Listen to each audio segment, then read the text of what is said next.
C'est ce que l'on appelle dans notre métier des marronniers, des sujets de société qui reviennent régulièrement parce qu'on pense qu'ils suscitent un intarissable intérêt. Des sujets comme les tendances de l'immobilier, les vins, les meilleures écoles de commerce et les portraits de génération.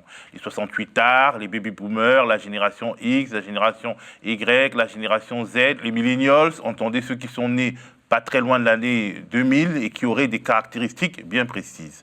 Mais voilà, notre invité d'aujourd'hui estime qu'il y a beaucoup de bullshit et d'idéologie marchande dans toutes ces analyses sociologisantes. Il s'appelle Vincent Cockbert, journaliste. Il est aussi l'auteur de l'essai Millennial Burnout qui sort ce 15 février aux éditions Arquet. Bonjour Vincent. Bonjour Théophile. Alors, si j'ai bien compris votre livre, le sens de votre livre, la guerre des générations n'aura pas lieu parce que finalement, les différences proclamées entre les différentes générations qui se suivent ne sont pas si grosses. Elles sont exagérées dans leurs aspirations, dans leur comportement. Les millennials, c'est-à-dire les gens qui sont nés, disons, en 90 ou en 2000, ne seraient pas différents de leurs parents, en tout cas pas différents au point d'en établir une théorie générale. Non, en fait, il y a on va dire que les différents groupes générationnels, si tant est qu'ils existent, en fait, n'ont jamais été si proches en termes de valeurs. Surtout, alors qu'on observe depuis très longtemps, il y avait le conflit des anciens contre les modernes. Et dans les années 90, on a vu en fait ce conflit des anciens contre les modernes prendre un tournant économique. C'était aux États-Unis pendant la réforme du système des retraites. Et donc, à un moment donné, il y a eu on va dire cette mise en scène d'une génération dorée qui aurait tout spolié à une génération en fait qui aurait été victime de la baisse du pouvoir d'achat, du chômage de masse, comme si en fait c'était quelque part les vieux qui avaient pris aux jeunes. Et on se rend compte en fait que cette mise en scène là d'une guerre des âges avec ce prisme là économique est censé vraiment très régulièrement mis en scène par les politiques. On peut le voir aussi avec Macron à travers comment il y a eu la hausse de la CSG. On a encore les politiques disaient à un moment donné ce n'est que solidarité finalement envers les plus jeunes. Comme s'il y avait des groupes sociaux en fait qui par la classe d'âge et par finalement leur cohorte de naissance en fait déterminaient littéralement ce qu'ils pensent, leur niveau de vie et finalement même l'accumulation de leur richesse en fait. Sauf qu'on se rend compte qu'en fait cette guerre des âges-là, au-delà du fait que les valeurs aujourd'hui sont de plus en plus homogènes entre les différentes classes d'âge, il y a un renforcement de la solidarité financière dans les familles, il y a même un retour sur la famille, on regarde dans les enquêtes quand on voit un petit peu les jeunes, on va dire les points de satisfaction que leur apporte la famille, il est plus élevé que ce que rapportent les amis ou les connaissances, et surtout, ce qu'on a appelé le phénomène Tanguy à la fin des années 90. On avait vu ce phénomène-là un petit peu baisser au début des années 2000. Et ensuite, avec la crise de 2008, il est vraiment remonté. Et aujourd'hui, on se rend compte que je crois que c'est un peu plus de 45% des 18-29 ans qui vivent chez leurs parents.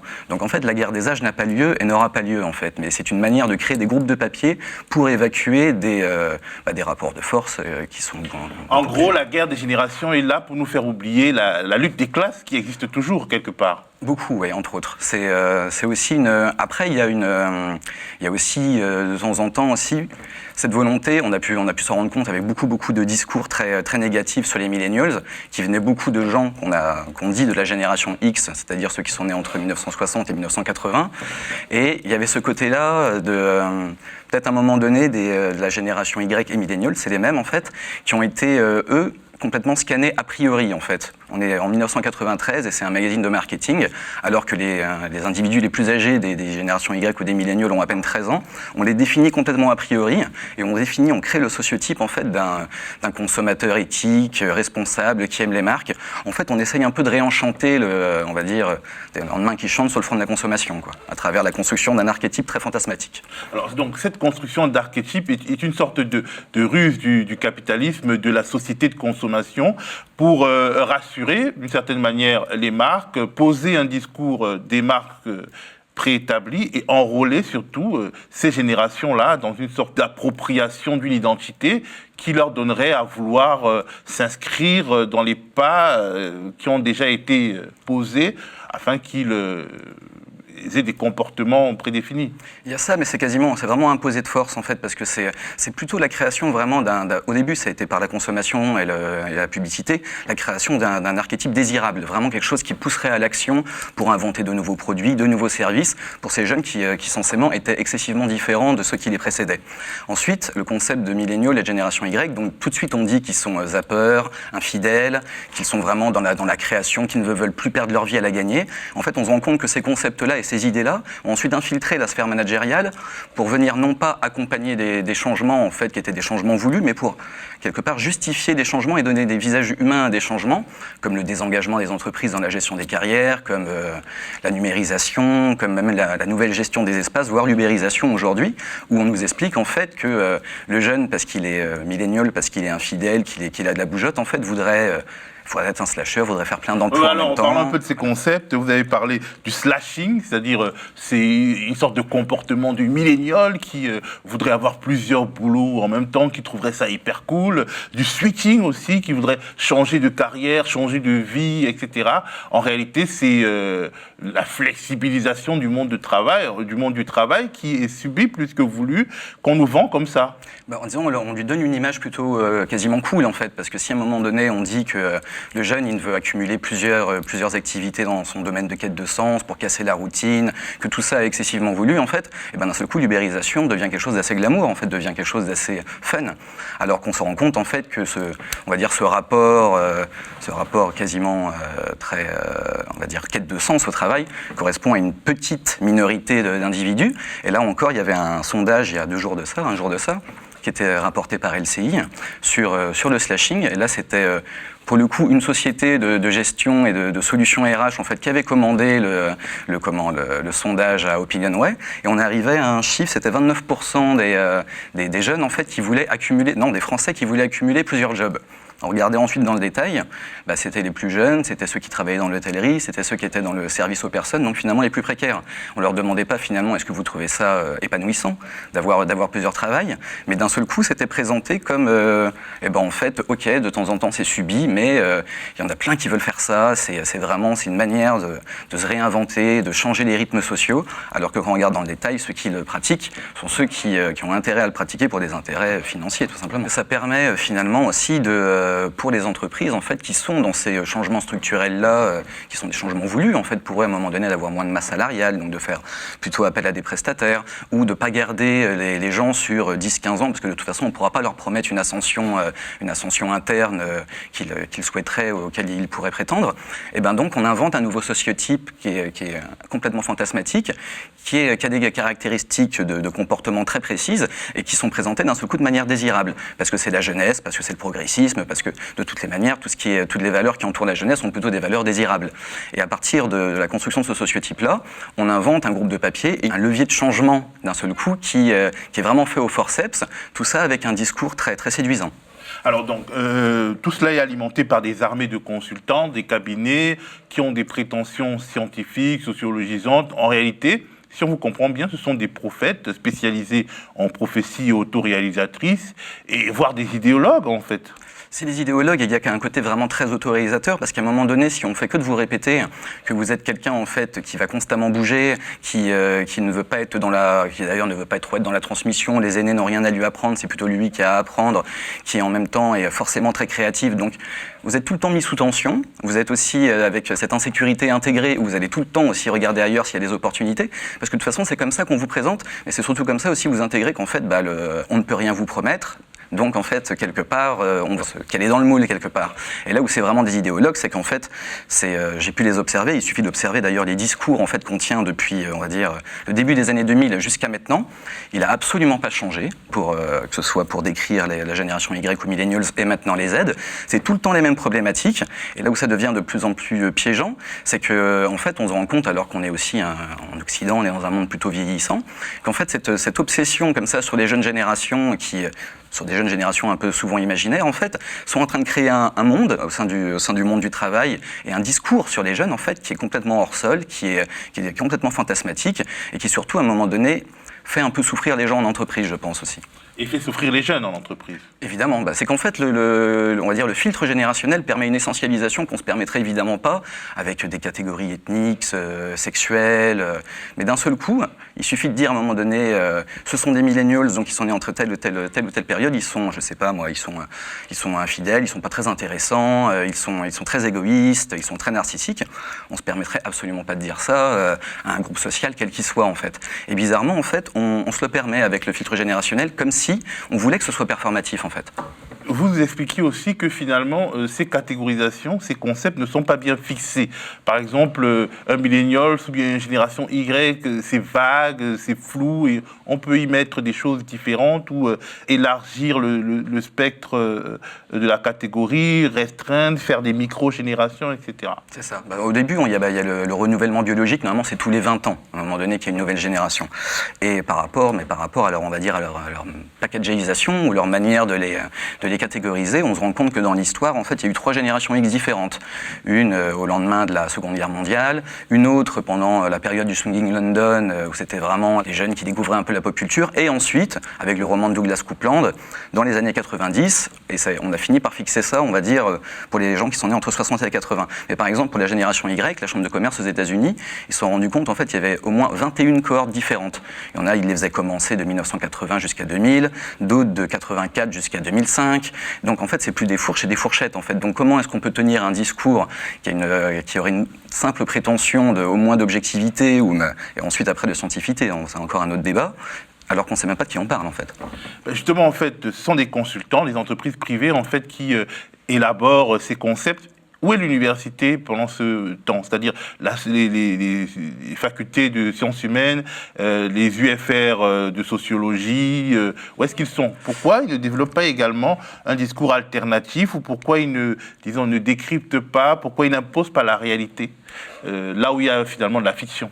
Parce que je pense que c'est un différentiel de force de frappe, c'est qu'à un moment donné, quand on a un discours qui est produit par le marketing, qui est produit par des consultants qui ont intérêt à ce que ce discours-là soit vraiment diffusé et finissent par structurer nos représentations, et que ces discours-là soient aussi repris par la presse en règle générale, parce que c'est quelque chose qui plaît, en fait, le discours générationnel. On veut même un petit peu, de temps en temps, lire ça comme on dirait un horoscope, avec un côté effet Barnum, on me décrit un petit peu, bon, ça oui, ça non, il y a quelque chose d'un petit peu séduisant. Je pense que les sociologues et les anthropologues, et les historiens aussi, évidemment, tiennent des discours, en fait, mais ils vont parler des 15-25 ans à un moment précis, sur une thématique précise, et ils vont éviter, du moins en France, d'utiliser ces catégories générationnelles-là, parce que ça a eu son petit succès dans les années 80, mais beaucoup moins, on va dire, du moins dans les sciences sociales, dans les années 2000-2010. Mais aux États-Unis, ça, par contre, c'est vrai qu'ils ne se gênent pas, en tout cas. Mais voilà, alors pourquoi est-ce qu'ils ne rectifient pas ce discours-là? Je pense qu'à leur petite échelle, ils le rectifient, mais la force de frappe, en fait, du discours sociologique ou anthropologique par rapport au discours marketing et médiatique, aujourd'hui en France, en fait, n'a aucune commune mesure. Donc celui qui structure les représentations, c'est le discours marketing, et quelque part, peu importe s'il raconte n'importe quoi. Donc le temple du savoir a perdu le pouvoir. Le pouvoir d'expliquer, de représenter, de donner à voir le présent.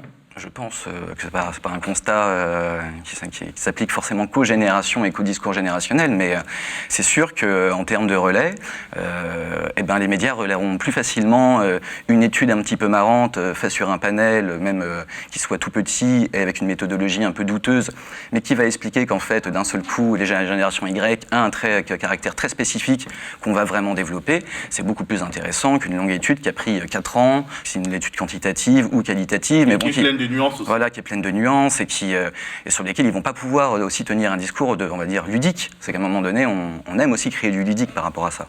Alors, est-ce qu'il y a 3 ou 4 idées reçues sur les jeunes générations, les millennials, que vous voudriez dézinguer, par exemple? Déjà, c'est simplement le rapport au travail. On se rend compte vraiment, et là, toutes les vraies études qui ont été faites sur des larges panels, qui ont été faites au niveau européen, et sur un temps plus ou moins long, montrent qu'en fait, il y a très très peu de différence dans le rapport au travail entre les jeunes et les vieux. En gros, les 2 critères les plus importants, ça reste la stabilité et ça reste ensuite le niveau de salaire.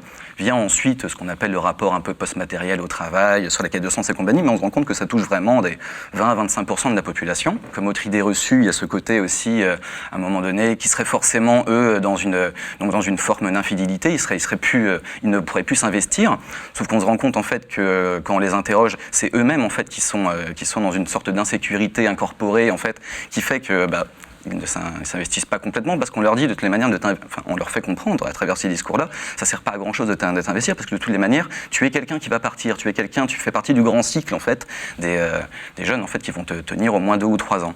Par exemple, au niveau de la sexualité, la génération YouPorn dont on parle, en fait, finalement, elle est moins débridée que la génération d'avant. Voilà, mais ça, quelque part, ça se fait sens parce que par exemple, le fait qu'on ait dessiné le portrait de jeunes qui seraient multiconsommateurs consommateurs et aussi de chair finalement, avec le côté on consomme de la pornographie et des corps un peu de manière sans attache émotionnelle et tout ça, et ben ça redessine encore le portrait en fait d'un être fluide qui serait dans de la consommation et du désir permanent.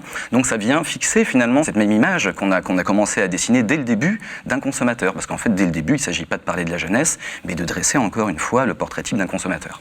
Et est-ce que c'est vrai, justement? Est-ce que les comportements, disons, des jeunes dans leur vie privée sont totalement différents de ceux qu'on a vus avant dans l'histoire? C'est ce bouleversement des mœurs, là, le côté, à un moment donné, quelque part, c'est plutôt les bouleversements des années 70-80. Oui, on va avoir, à un moment donné, peut-être plusieurs partenaires pendant une vie, on va avoir différentes familles, mais ce qu'on appelle, par exemple, le coup d'un soir, la tinderisation des rencontres et tout ça, c'est quelque chose, aujourd'hui, évidemment, qui touche plus les jeunes, parce que souvent, on est plus régulièrement célibataire à 20 ans qu'on ne l'est à 35, mais on se rend compte, en fait, si on veut vraiment parler en termes générationnels, ça m'embête de parler, dire qu'il y a des vraies différences en termes générationnels, mais on observe dans ce cas-là plutôt une baisse du nombre, en tout cas, de rapports sexuels, qu'une sorte de vie sous forme de sexodrome géant, quoi.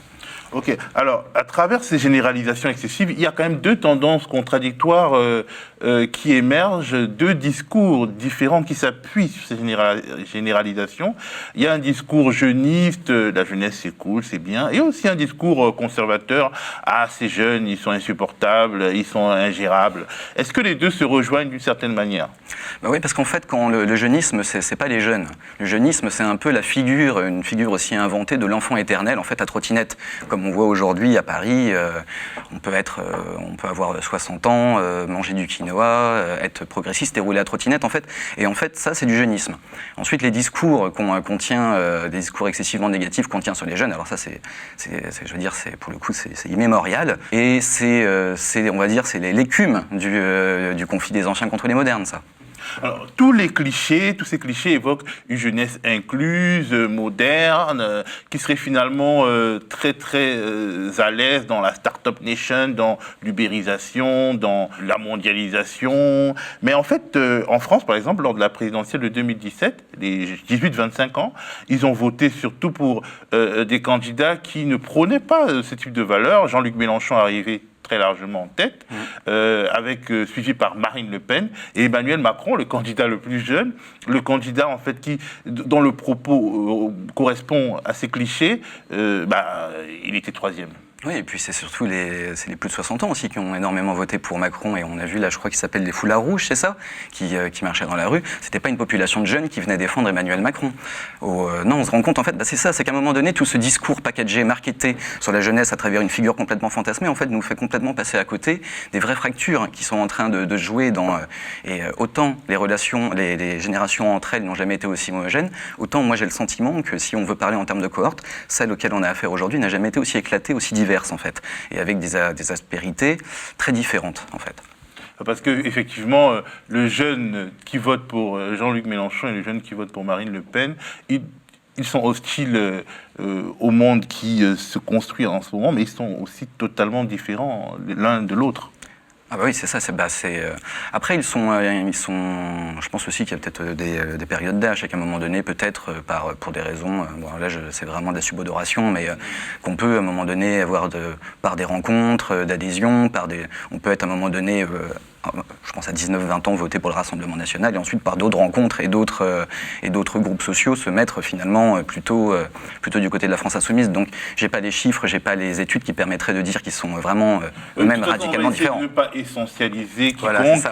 Mais en gros, le discours tenu et contradictoire des pratiques de vote observées en 2017. Complètement. Et puis même un peu plus loin, si on lit le livre de Yashamoun, par exemple, qui était assez intéressant, Le peuple contre la démocratie, où il montrait pour le coup que les plus jeunes classes d'âge, les plus jeunes cohortes, en fait, et ça s'explique par un rapport historique aussi à la démocratie, ils sont beaucoup moins attachés. Alors après, c'est du déclaratif, c'est des sondages, il faut prendre ça évidemment avec toutes les précautions que ça implique, mais ne se rendrait pas compte pour certains des gouvernements d'espère, voire des gouvernements avec des formes un peu autoritaires. Donc c'est quand même aux antipodes, en tout cas, du sociotype du millennials qui est branché, qui est progressiste, qui est antiraciste et qui est aussi très écologiste. beaucoup plus éclaté, vraiment, à mon sens. Alors, on parle donc des millennials, on dit génération Black Blamber, on dit génération... Enfin, il y a d'autres mots comme ça qu'on sort pour représenter une période de l'histoire, mais pourquoi en fait finalement on ne dit pas génération Bernie Sanders ou génération Jeremy Corbyn, tous ces jeunes qui votent pour des vieux monsieur aux cheveux blancs qui ramènent des idées qu'on avait l'impression, dont on pensait qu'elles étaient mortes. Pourquoi en fait justement on n'a pas l'impression que ces faits qui sont ponctuels, qui peuvent s'expliquer, sont valorisés et posés comme référentiels pour expliquer, pour décrire la jeunesse européenne, occidentale aujourd'hui. Pourquoi on n'axe pas dessus de manière spécifique ? Parce que je pense que, encore une fois, ceux qui produisent le discours générationnel et ceux qui utilisent ces catégories-là de lecture du monde que sont les générations ne sont pas vraiment les politologues, ne sont pas vraiment encore une fois, on va dire les savants. Et donc, en fait, pour ceux à qui on demande en fait de régler les problèmes, on va dire censément les problèmes générationnels, c'est-à-dire en fait ce que ça va créer au sein des organisations ou ce que ça va créer en termes de marketing dans la consommation, comment les cibler, comment les toucher. Et ben en fait c'est eux qui le produisent ce discours-là. Donc en fait tenir un discours sur pourquoi telle jeunesse soutient Jeremy Corbyn ou pourquoi telle jeunesse soutient Bernie Sanders et quelles sont les aspérités finalement de cette nouvelle jeunesse-là, et ben c'est pas très intéressant. On va par contre en parler énormément quand par exemple, quand il y a eu, pendant la tuerie de Parkland aux États-Unis, il y a eu une jeune fille qui a tenu un discours très émouvant, très intense, de plus de 11 minutes, en fait, qui s'appelait Emma Gonzalez, et qui était une des lycéennes en fait rescapées de cette tuerie-là. Et donc en fait évidemment elle était excessivement touchante. Elle disait on va commencer à se battre pour mettre un coup d'arrêt finalement à cette politique des armes à feu. Et dès le lendemain dans les magazines américains, ça devenait en fait le visage du militantisme intersectionnel, inclusif. Et en fait ils étaient chargés d'un seul coup de réparer un pays en lambeaux. C'est que d'un seul coup il y avait dès qu'il y avait une figure un petit peu qui émergeait un peu des ténèbres, c'est comme si en fait on voulait leur lancer la patate chaude de l'histoire. Donc dès qu'à un moment donné on définit aussi la jeunesse à travers autre chose quelque part que son rapport marchand ou son rapport aux organisations, ça va souvent être en fait pour lui sous-traiter finalement un petit peu une problématique auquel nous on n'a pas encore de réponse, en disant finalement l'avenir et les réponses sont là. C'est une manière d'être optimiste à peu de frais. Oui, et puis c'est une manière aussi de se soustraire aussi peut-être aux exigences d'une responsabilité collective, en disant qu'à un moment donné, la charge de cette responsabilité va revenir à elle. Regardez comme elle l'incarne bien.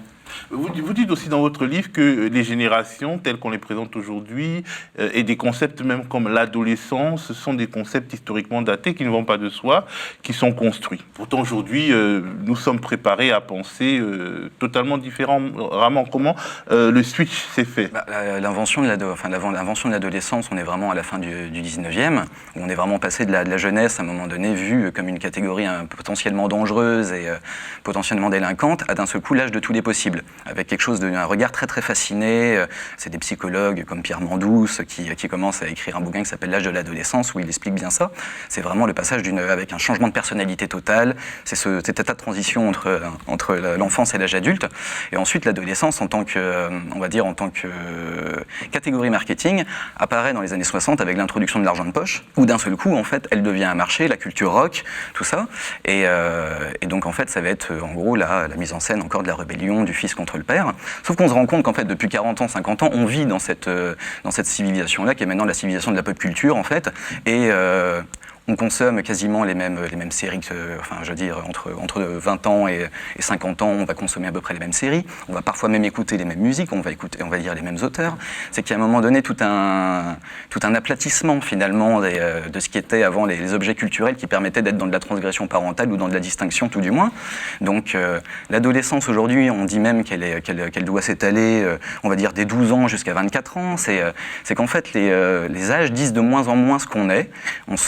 Je pense qu'on se définit de moins en moins par son âge et qu'on a affaire aujourd'hui à une société qui tend vers la fin des âges en fait. Donc persister à dessiner et à fixer ces espaces-temps tout en se rendant compte en fait qu'ils ne correspondent plus, donc il faut les étirer ou les moduler un petit peu, signifie bien en fait qu'ils ne sont plus si pertinents. Vincent Cockbert, merci. Merci Théophile.